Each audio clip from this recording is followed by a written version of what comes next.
President Aquino sees nothing wrong with the United States' decision to send a guided missile destroyer on a freedom of navigation exercise in the disputed South China Sea. The president also sees the move as a balancing of power in the region. The patrol by the USS Larsen drew an angry rebuke from China. More of this report from Rocky Ignacio. There is no issue on the alleged possible presence of U.S. naval warship in the West Philippine Sea.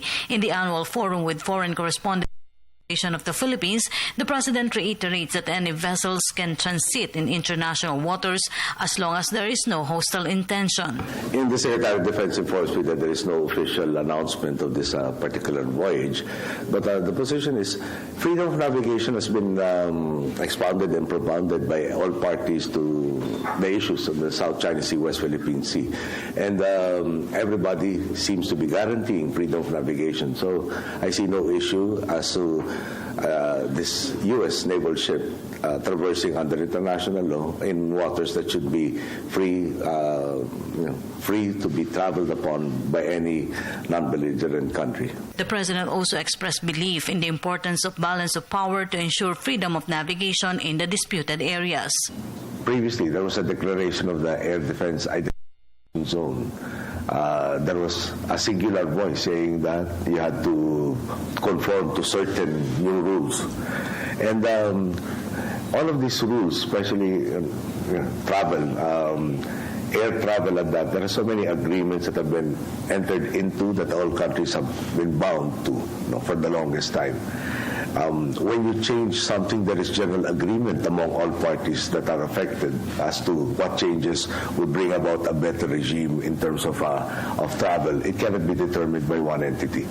So the balance of power says that there is not just a single voice that must be adhered to. There has to be a plurality of voices when all parties are affected by changes of the realities on the ground. Meanwhile, the issue on territorial disputes with China has not overshadowed the Philippines' preparations for the upcoming APEC later in November.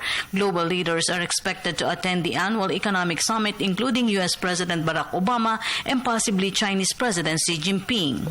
Shall we say, even from the preparations, not just from the government side, not just from our cooperators and supporters in hosting APEC, but also from the critics of APEC, the preparations are in full blast. So this has not overshadowed the preparations, even our prospective holding of APEC.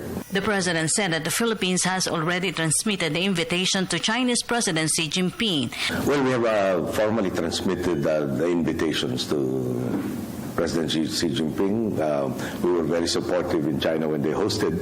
We assume that our big brother to the west will also be as supportive. Yes. So but we have received confirmation as to who will be attending. President Aquino added that he will do his best to be a great host to the leaders of the 21 member economies. The president said this amidst possible meeting with Chinese President Xi Jinping at the sidelight of the summit, just like what happened in last year's APEC meeting held in China. Currently, there is not a schedule for the bilateral talks, but we're very open to it. But there are others that have already indicated that they want bilateral discussions, including those that have been having on-state visits before the launch of APEC. Although there is no confirmation yet of the meeting, the president is willing to discuss about the importance of regional stability to ensure economic growth. If it were just boil down to one sentence, then it would be what I have already told his predecessors. All our governments are supposed to be there for the improvement of the lot of our people, improvement in their lives. And this can only happen if there is stability. So if there is a central message, that would be what I would want to convey.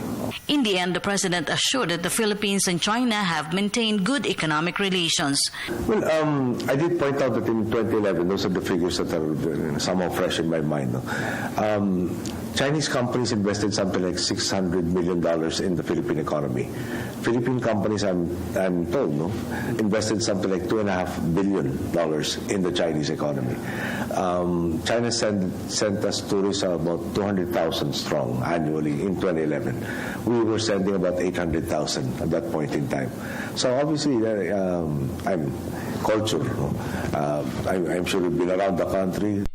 there is any place in the country that doesn't have a Chinese restaurant, for instance. For the People's Television, Rocky Ignacio.